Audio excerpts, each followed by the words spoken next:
Davros, if you had created a virus in your laboratory, something contagious and infectious that killed on contact, a Hello guys and welcome to my top 10 TV shows. Part 1, Part 2 should be available on Tuesday. So in our number 10 spot we have Family Guy. So this is such an amazing show. It spanned so many seasons. I believe we're on season 18, 19 now. And this is the most saddest moment where Brian gets killed. Oh, it's absolutely awful. I never really saw the episode. I just sort of noticed that he died like from the clip. But this must have left the audience just gobsmacked that he's gone, because he's a major character in all of these seasons and episodes. Thankfully, he comes back in the end.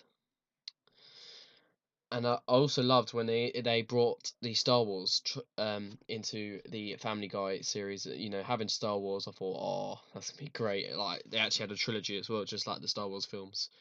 And to have Stewie as the evil Darth Vader, I thought he fits that character perfectly. You know, all the humor and everything, and the dark humor that goes into him, he's brilliant. So that is Family Guy at number 10. So then, in our number 9 spot, we have Rick and Morty. Now, this is a really, really good show as well, with dark humor, and it's absolutely great. You've got Rick, you've got the evil Ricks and the evil Mortys as well. And there's a funny episode where Rick turns himself into a pickle Rick, which is such a good episode. They're all great, but I thought the season 3 finale was a bit disappointing when I thought it could have been better compared to season 1, 2, and series 2 finale was on perfect. So that's Rick and Morty at number 9. So then, in our number 8 spot, we have Stranger Things Series 1 and 2. Now, this show is one of the best. It never loses its spark. It's, you know, you watch both seasons, you want to go back. You even watch Series 1, you want to watch it again. It's one of the shows you just go back to without getting bored. It's great. And I'm thankful to Netflix that they made this show, and all the cast that are involved. They are brilliant. But yeah, sadly you can only watch it on Netflix. But I would definitely recommend it and give it a watch. And they're nice long episodes, like some are an hour long, some are like 15 minutes. They're nice long episodes to keep you involved. And I managed to watch the whole season in a night because there's like 8 episodes in the first series and 9 episodes in the second series. And series 3, the news we have is they'll be shooting in spring, I believe it is. So we might get like a Christmas special at the end of the year, which will be really cool. Because in series 2 we had the nice Halloween special, which from the trailer. This is from series 2. This is the Halloween special, which were the first 2 episodes, and that was so good. The way they're all in their Ghostbusters outfits, just like ready to just kick ass and all that. I thought, oh, they know how to play the Ghostbusters, and it's set in the 80s as well. So a lot of the older generation will know the time period and everything. They'll know how everyone was, and music and everything. They've got it in everything involved in this. It's one of those perfect shows that makes you want to be in that era. Because I'm born in the 2000s. I wish I was born in the 80s, just because the amount of fun. You're outdoors. You weren't stuck on the computer games and stuff. But I mean, I'm out quite a lot anyway. But regardless, that's how it should be nowadays. All these games are just keeping us kids indoors, and it shouldn't be like that. We should be out with our mates doing stuff. And that's how it should be. So that's Stranger Things, and his trailer's absolutely amazing. Look at that! Look, when Series 3 comes out, I will be doing a trailer breakdown of it. I thought I'd decide to do trailer breakdowns from now on. You know, I'll give you my reports and reactions as well.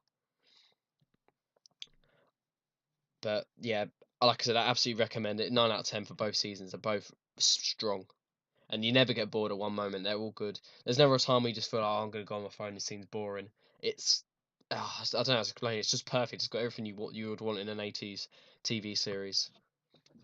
You know, there's so much character development. There's so many shocking moments. There's loads of cliffhangers. You know, it's got everything you want. Every shocking moment that you want, it's in here. So that's why I've got Stranger Things in my list. And now this was very hard to make, putting all these TV shows into number 10. I'm gonna hopefully try and bring my other top 10, my top 5 TV shows part 2 tomorrow. So we'll just have to see how it goes. But here we go. This is sort of like a spoiler alert right here in this trailer. But I mean most people have seen it anyway. But and 11, she's such a brilliant character. Like I've heard there's rumours she's gonna leave, and I really don't want her to. So yeah, Stranger Things. So in our number 7 spot we have Doctor Who. Now I can see where people are coming from. They prefer the classic series. I can completely understand because it was more darker. But as we can see, cheers, Jodie Whittaker here. I think they can bring the program back. I know Stephen Moffat, a lot of people don't like him and stuff like that. And Chris Chibnall's been accused of a few things. But if he can do the writing, perfect. So he's written a few episodes of Doctor Who, like Dinosaurs in a Spaceship. He's done all that. So hopefully he can bring the show back to its normal self. And I absolutely love this introduction with Jodie Whittaker. She's absolutely brilliant. I think she's going to do a brilliant job as well. I know there's been a controversy. A lot of people aren't happy that it's female doctor because it has always been male doctors. I can also see that point as well, point aside, that people don't like a female doctor. I can completely see where you're all coming from. But I would just say give her a chance, you know. I know we've only seen a few, like 5 seconds of her screen time, or a couple of minutes, 3 minutes pretty much. And then there's only 2 minutes of poor Peter Capaldi left.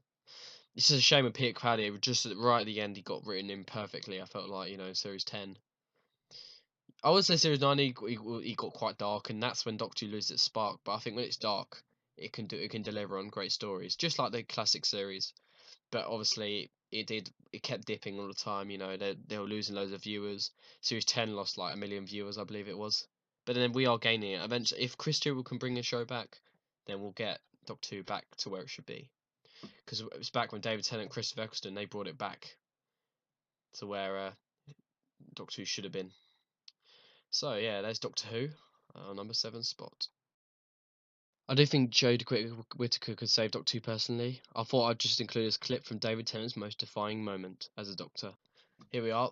Oh man, I love this scene so much in Doctor Who. The Waters of Mars. 2 episodes after would have been the death of David Tennant. One of his defining moments right here. The way his acting is on point. This is literally pushing the Doctor to his limits, to the point of where he's dark. He's got no companion by his side. He's on his own on Mars, trying to save all these people. It's one of his best performances on TV to date, I think. Absolutely brilliant. Look at him just like jumping from explosions. He's perfect for the role of Doctor Who. And that's why I've got Doctor Who at our number 5 spot. And thank you, David Tennant, for an absolutely extraordinary performance. Also, Peter Capaldi as well. So, in our number 6 spot, we have South Park now. Who loves a bit of South Park? You know, you got to have a bit of South Park in your life. They absolutely are brilliant. Cartman, Butters, all of them are perfect. Absolutely adore them. Yeah, oh, it's just so funny. There's so many funny moments. And I can't keep up with how many seasons. I think that's like season 40 or something we're on now on South Park. And the great thing about South Park is they did make a game, the South Park Stick of Truth game, which I'm just about to show you now. And they've also made it's so successful. They made a second game, the Fractured Butthole. It's so good. I've already played a little bit already. I might do a gameplay on YouTube. We'll see how it goes. Oh, it's so good. So comical as well. Like I can't wait to complete this game as well. I haven't even. This is the first time I've seen the trailer as well. So as you will, it's pretty much a reaction really. And you know, I bet it's just as close as a TV show that you can get with an actual game. So I'm so happy they made a game out of this Ubisoft. They've done an absolutely brilliant job from what I can see. You know, Blimmin' the Stick of Truth, I thought it was brilliant. So I believe there was an episode based on the game before the game actually came out. The Stick of Truth, I believe it was. So having that as well is awesome. Having that similarity between the two, the TV show and the game, is brilliant. So I'm so happy with that. And I can't wait to play it right through. I'll probably play it through first time and play it through with you guys. We'll see how it goes. Because I know our channel hasn't been doing too well. We've been dipping. Maybe I'm uploading like that too much. Like I said, leave your comments below on this video or any of the previous ones. See what I can improve on. Because I want to hear improvements, you know. Anything that needs to be done, I'll sort out. The amount of characters in this game, God, loads. Oh, they got aliens, yes! The alien episodes are so good in this. I'm so happy with that. So here we are, South Park. I thought this should be at the top of the list. It's there are things that can top it off, but the amount of seasons as well on this is brilliant. It keeps you want to watch it. They're not so short as well. You can get through them quite quick. I believe they should make a film. I think a South Park film. They might have already done already. I don't know. So thank you guys so much for watching my top 10 TV shows part 1, and I'll see you guys in the next episode. And stay awesome.